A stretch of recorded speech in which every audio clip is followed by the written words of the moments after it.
Hi everybody, welcome to episode 3 of Sports and Yap alongside Julia Daniels, Will Hall with you. Juju, I'm going to put you on the spot, just like I have the previous 2 episodes. Food take, best cereal and why?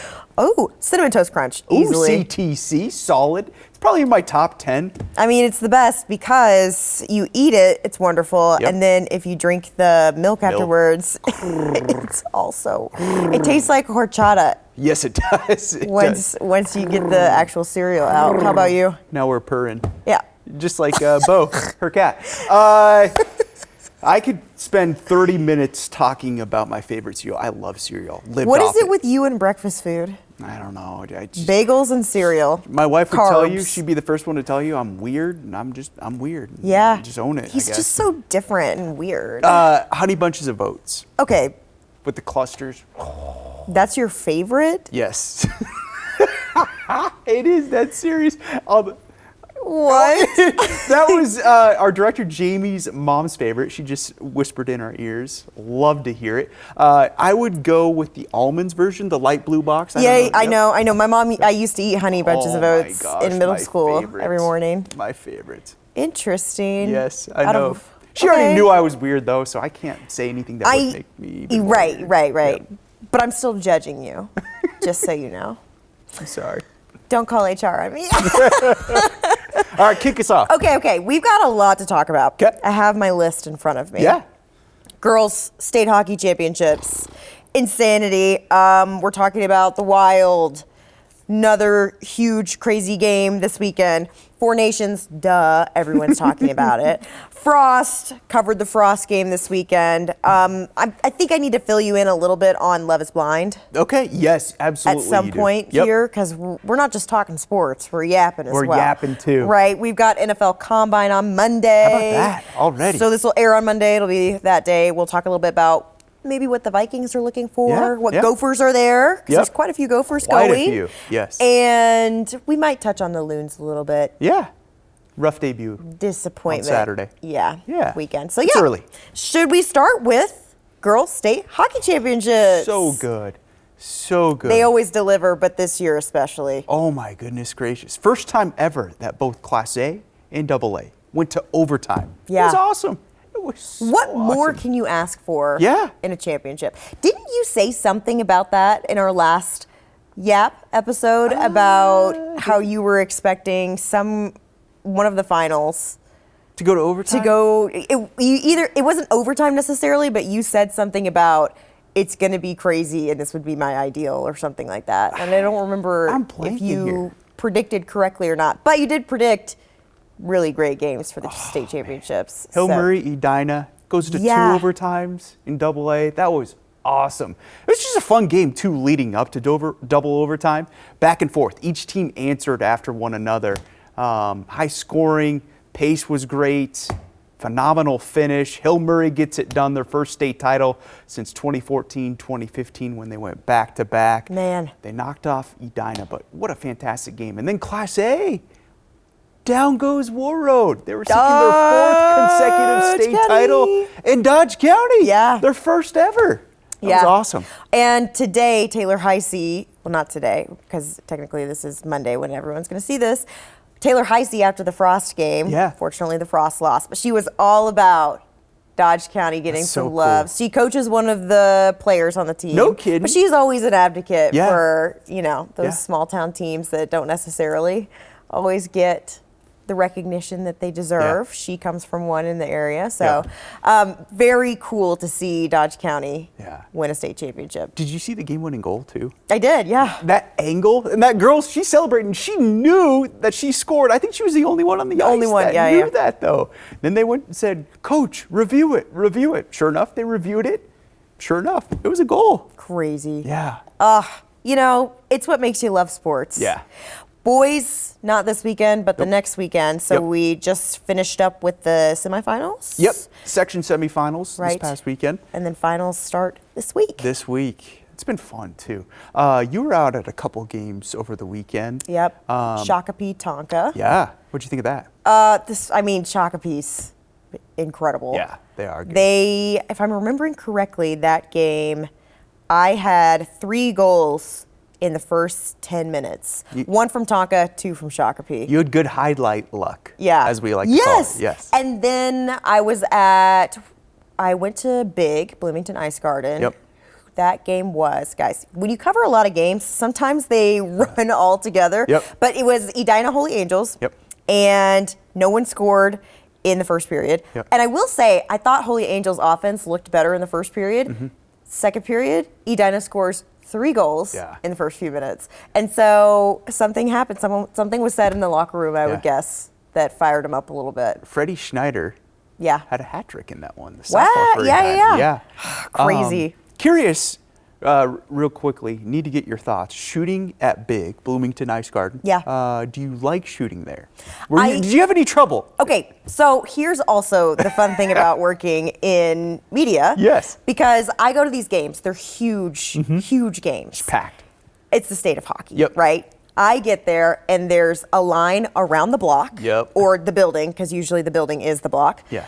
A line around the building, and there's no parking. Yep. But when you work in media, you make your parking spot and then you skip the whole line. There you go. So I Boom. got there a little bit early for both of them because I knew that they were going to be packed out. Mm-hmm. But Big has a spot if it's available for Mm-hmm. you to shoot from. And there was a sweet photographer that was there with his daughter. And I said, do you mind if I squeeze in Yeah. with you guys and shoot from here? And he was like, absolutely. And they didn't even stay the whole game anyways. okay. So I was fine. I've Yeah. always been in that spot when I go to, I don't know what your experience has been shooting there. Man, I had a tough one yesterday. It was Benilde in Wayzata. It was a fantastic game, great environment, packed house.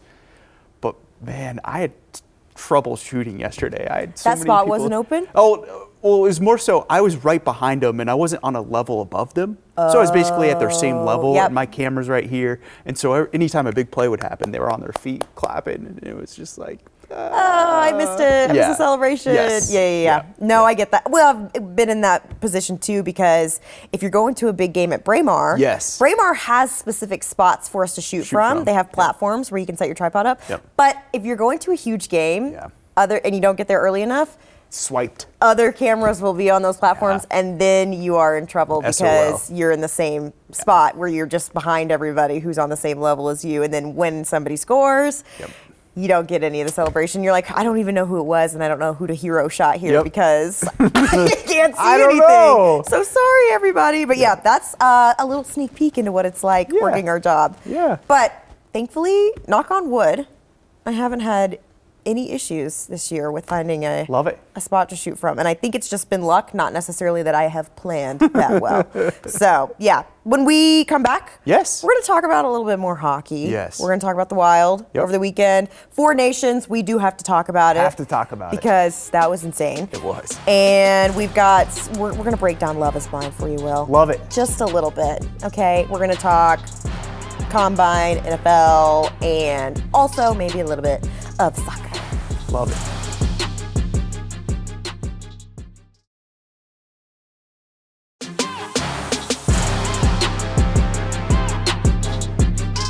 All right, welcome back to Sports and Yap. Juju, what do you want to talk about? What do I want to talk about? The limit does not exist. Okay. But let's talk about the Wild game. Yeah. OT. Yep. What are your thoughts? Great rally from Yeah. the Wild. They showcased over the weekend, picking up a road win in overtime 4-3 over the Red Wings, why they lead the NHL in road wins so far this season. It was on full display on Saturday in the come-from-behind victory. Down 3-1 in the third period. They're able to rally back, score 2, get it to OT in overtime. Marco Rossi, the hero. It's what this team has done all season long. There's a reason they lead the NHL in road wins. Just so weird. Tough, gritty, never out of it. Fantastic defending, fantastic goaltending. All recipes for a team that, you know what, you could fall behind 3-0. I'd still have confidence they could get themselves back into it. Showed it on Saturday. A tough, hard-fought road win. It's got to feel good for the fellas. Yeah. I think they needed that too. Mm-hmm. Kind of weird coming off a The break, break, too. yeah. So you just kind of never know what you're going Yeah. to get. Yep. But I think that the Wild there's just still a team because of the injuries that I just don't know how to characterize them. Yeah. Yep. So I feel like I'm kind of in limbo in the space of they're good. We know that they're good. Mm-hmm. Yeah. people ask me all the time, what do you think with the postseason? And I kind of leave it up to, first of all, I'm not an analyst. I'm a reporter. So I don't really know what's going on here, but hopeful. Yeah. To say the least. Yep. I feel like when it comes to the Wild. But we also have to talk about Four Nations. Yes. The Wild had quite a few players in Four Nations, did. but we have to talk about the final game. U.S. Canada. How much fun. The was greatest that? rivalry in sport. That was so good. That was so good. So many takeaways from it. I think my big thing, well, there's a lot of things. One of my biggest takeaways, though, I was so impressed with Brock Faber. Yeah. The minutes he put in, too. Goodness gracious. Led all of Team USA in ice time. Yeah. And this kid, he's 22? 22, yeah. 22 years old, Yeah. and he's one of the best defensemen on planet Earth. And he's just 22. He's a cornerstone of the Minnesota Wild for the next however many years. How many years did he sign on for? I believe it's 8. Yeah, I thought it was somewhere close to 10. Yeah, he was so good in this tournament. Heard continual praise from NHL and hockey analysts all throughout. They're just like, man, Brock Faber is so good. Him and his D partner, Jacob Slavin. Yeah. They were wow, phenomenal. Yeah. All tournament long. I feel like Brock is just the type of person, first of all, if you talk to him, he seems much older than 22. Yeah, right? he does. Very mature. And also, he's just somebody that always rises to the occasion. Yeah. And he's not new to the global stage of hockey because he was the captain of Team USA at the last Winter Olympics. He's been there, done that. But then whenever you do think about, wow, he's only 22. Yeah. And he is just so wise beyond his years, but he's just so not scared of any moment that there is. Not at all. Because he just loves the game. Yeah. At the end of the day, he's just there. He just wants to, and he's also a very humble guy. Yeah. He's not interested in the fame, anything like that. He just loves hockey. Yeah. And he's good at it, right? I keep forgetting that less than 2 years ago, he was leading the Gophers to the national championship game. Yeah. That was less than 2 years ago. And then a few weeks later was playing with Making the Wild his in the debut with the postseason. Wild. Yeah. Right away. Seamless transition there. He's done nothing but flourish with the Wild, and here he is on the biggest stage in hockey, just shining once again. It's like, what can't Brock Faber do? That's my question. We'll get down to that. Yes. We'll find out what his Put you up to weakness the is. test. Also, I mean, the game as well in itself, the final game. Yeah. Going into overtime. Yeah. I remember I was here watching the game. It was, what, 10:30? No, probably 10:15 around. And I was so tired. I booked it home during the commercial break just so that I could watch the rest of it from my bed because I didn't, I mean, everyone wants overtime in a game like that, but we're like, wow, okay, this game is still happening at 10:15. It was insane. Connor McDavid with the game winner for Canada. Yeah, he's pretty good at this whole hockey thing. He's pretty darn good. The one question I have for Team USA is you look at that play that he scored on. Yeah. He was wide open. I know. It's a little breakdown from the can't U.S. leave. defense. Sounds like it was Austin Matthews who probably forgot that he was supposed to. That, you know, that guy, Connor McDavid. Connor McDavid probably put a body on him, but. One you're not supposed to forget, for sure. Great appetizer, though, for a year from now with the Winter Olympics. Yeah. It was phenomenal. Yes, I think it gets everybody kind of geared up. Hockey in and of itself, I mean, it's always been big, right? It's Canada's sport, too. But it's gaining because, and I can say this from my perspective of somebody who grew up in the South, not around hockey, it is gaining so much traction lately with Four Nations, Olympics, PWHL. I sat down actually with some of the Frost players because those that don't know, if you never looked at the roster for the Frost, the 2018 gold medal winning Team USA women's hockey, that roster, 5 of those women are on the Frost roster. So I actually did sit down with 4 of them because Kendall Coyne, you know, she had captain duties, so she's, you know, running around doing things. But I sat down with 4 of them. And we just talked about, because Saturday was the 7-year anniversary of them winning gold and just what that meant. Obviously, things didn't go their way in the last Winter Olympics, so they're motivated once again. They were talking about how in 2014 it was such a heartbreak that they spent 4 years making sure that that was not going to happen again. So I got to talk with them. Maddie Rooney. the hero of the game. Yep. And I also covered the Frost game over the weekend too. Yeah. Disappointment. Yeah. They've had it's rough because they've been on the road so much They have. lately. I think this weekend was their first home game of February. Yes. Yeah. January 28th was the last time that they were home before that. It's crazy. Yeah. They fall to Toronto, but I will say Kinkley was happy with how his team played. Yeah. Obviously it was 2-1 final, but they created a lot of opportunities at the end. Maybe should have had a little bit more opportunity earlier on in the game, but overall, I'm just always when I go to these PWHL games, I am just shocked at the speed, you know? And I shouldn't say that as a woman, but hockey, and this is somebody who's from the outside looking at hockey, it's something that I've picked up on since I started covering it, is sometimes when it comes to men's and women's sports, it's a little bit different, right? When it comes to hockey, there's like basically no difference in terms of aggression, speed, skill, anything like that. There's nothing. Yeah. And so I just love covering Frost. Real quick, your piece with the Frost players. Yes. Where can people find that? You can find it on the Care 11 YouTube Love it. page. The entire, I think it's about 20-something minutes long. But yeah, chatted with, who all did we chat with?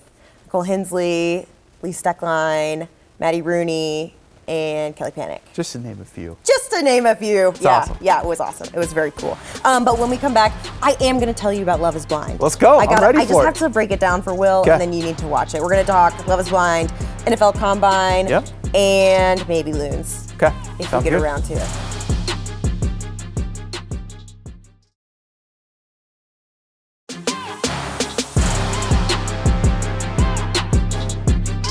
All right, welcome back to Sports in Yap. Hard to believe, but NFL Combine gets underway this week. I know.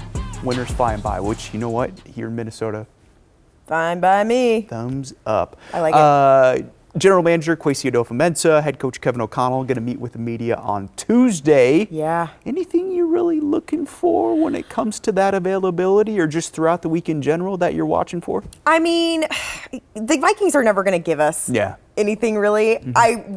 Everyone would love to know who surprised Kwesi the most when he goes out there and watches how things go. But I think the main thing everyone's talking about is either a running back or offensive lineman, which I was surprised too. When I looked at mock drafts, only like 2 of the experts had the Vikings drafting an O lineman with their first pick. Everyone else was going running back. Which is crazy. What is it, Trevor Etienne? And Cam Skattebo. Yeah. I knew he has a very Southern Louisiana name. But he's from California. So those are like the 2 that everyone keeps talking about, right? But offensive lineman, Tyler Booker, Roll Tide. Roll Tide. Any insight on him? Do you know? No, okay. I don't got nothing on. Alabama football put me through the ringer this year. Yes. So sometimes I had to check out a little bit more than I normally would. But yeah, excited for NFL Combine. Also, the Gophers have quite a few people. I have the list right here. I don't know if you've ever heard of him, Max Brosmer. Max Brosmer? Yeah, Max Brosmer, quarterback. Wide receiver, Daniel Jackson. Offensive lineman, Ariante Ursery. Defensive lineman, Ja Joyner. Cody Lindenberg, and Justin Wally. Love it. Fan favorite. A lot of Gophers. Yeah. Good for them. Biggest takeaway from that group, I want to see where Ariante Ursery ends up. I feel like he could be towards the back end of the first round or the second round. It'd be really cool if he gets selected in the first round because, as you know, just a phenomenal kid. He's hilarious whenever you put a microphone in front of him. Very entertaining. Just a great kid. But I think it just shows also the progress PJ Fleck, him and his staff have done in finding these recruits, developing them, and sending them to the next level. Also excited to see Cody Lindenberg, local kid, former Anoka product, see how he does on the big stage. He's ready too. Yeah. You know, he's ready to be at that level, I feel like. Yep. What do you think, whenever you think about Vikings, what are you hoping to hear anything about anything, or? Yeah, just curious. I feel like whenever so many reporters converge on Indianapolis this week and they talk with executives, head coaches, agents, it's all just a mixture of everyone together in Indianapolis for a week, and so they're chatting. Supposedly it's pretty entertaining. I've never Rumors get been, started. but rumors get started. There's a lot of late nights in Indianapolis, and a lot of people are doing talking. Maybe it's off record versus on record. But I feel like we come away from Indianapolis having a good idea of what the Vikings want to do, especially at the quarterback position when it comes to Sam Darnold, the $1 million question. There are so many different options they could go moving forward at that position. Excited to see the biggest takeaways from Indianapolis. So 2 weeks from now, we should have a better idea of the Vikings' plan moving forward. Yeah. That's how you know spring is coming. Yes. When the combine comes Yep. around. Yep. Exciting stuff. Well, I don't know if you know this, Will, but Love is Blind Let's do it. is happening on Netflix. And this season, they chose the city of Minneapolis, How about Minnesota. that? Crazy. It's crazy, too, because there's somebody, I feel like, and you haven't watched the show, so and you don't internet sleuth like I do, but there's always some kind of connection to somebody. Okay. You may not think it, but you probably are at least 1 degree from somebody that's on this show. Separation, yeah. Minneapolis, big city, small town. Yep. Right? Yep. Love is Blind. Okay. Have you ever watched No. any of it? Do you No. know how it works? No. Okay, so I'm pretty sure the studio that they start out in, which is the pods. Okay. They're literal pods that they're in, right? Interesting. And so they can't see each other because love is blind, right? Yep. Yep.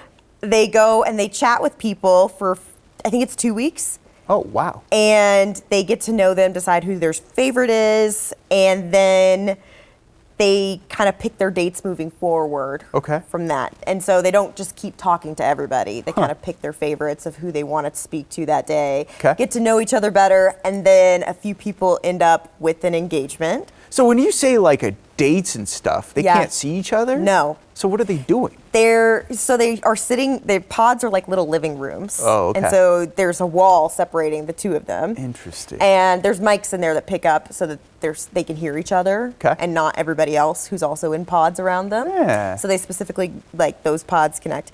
And they just chat about life. Okay. And they ask each other questions. They have notebooks to keep notes about people. Yeah. Usually they have little activities for them to play or do, or you can have a producer give a person a gift. Okay. If you want to. So a lot of times when people get engaged, like the guy will have had flowers delivered to the pod. Anyways, the people that get engaged, they then meet after the engagement Okay. in real life, and they see each other for the first time. Like, are we talking like it's legit engaged? Yes. Like ring? Ring and all. Yes. Ring and all. Interesting. Yes. And they've never seen each other. Never seen each other before. Holy well, cow. and it's Minneapolis, so it's like maybe Maybe they're has into each other. before. Yes. So then after that, they go on a trip with your new fiance. Wow. And from there, you just kind of see where things go. Drama unfolds. They get all the couples back together. Maybe a few weeks later, everybody from the whole show gets together for little outings. And then that's kind of where drama starts because, Mason was talking to this girl and this girl. And he ended up engaged to this one. And now he's seeing this other girl for the first time. He's never seen her. It just Yes. turns into a whole thing. Some people get married, some people don't. Huh. But yeah, Minneapolis, they are just airing the trip episodes now. Okay. So we haven't seen where they're going in Minneapolis yet. But that's what I'm most looking forward to, is seeing like what places they filmed. Where they go out and about? Yeah. Yeah. So it's very cool. Some people are saying that the season is boring. I don't find it boring because it's my city, but interesting stuff. Yeah. Interesting stuff. They can't see each other and No. they get engaged. I will say the consensus has Makes me been that nervous. the women are phenomenal and the men are not so great. No? So No? sorry, Will. Yeah, nothing against you. He's married. He's not doing any of this. But I feel like it's a generalization about men. But that's what social media has said. That's what the audience has said. So, is there a finale at all, or is there? Yeah. Okay. So finales are usually when weddings happen, but then they also do. Yeah, so these people are like getting married. Wow. Yes, legally getting married if they make it to that I point. may have to start watching. And then they do after all the drama unfolds, because also the audience is getting on the internet and sleuthing about all these people, right? So okay. that plays a role as well. Yeah. That sometimes people find out things that no one talked about that on the show. Weird, you didn't tell your partner about this, or other people come out with their personal stories about these people. And so it creates drama. And then you have a reunion after the finale. Okay. Where everybody comes back on and they kind of address any rumors that came out on the internet for them. That's Air- mostly how it turns out. Air the dirty laundry. at the end. Exactly. Or get some answers about things they don't know. Yes. Love is blind. How about that? I have some homework to do. It sounds You like. do. Okay. It's pretty good. There's like 7 episodes out. Okay. Yeah. I'll get to it. You got this, Will. And then we'll recap in a few weeks. Sounds good. Okay. Is that enough yapping for you today? Enough yapping. All right.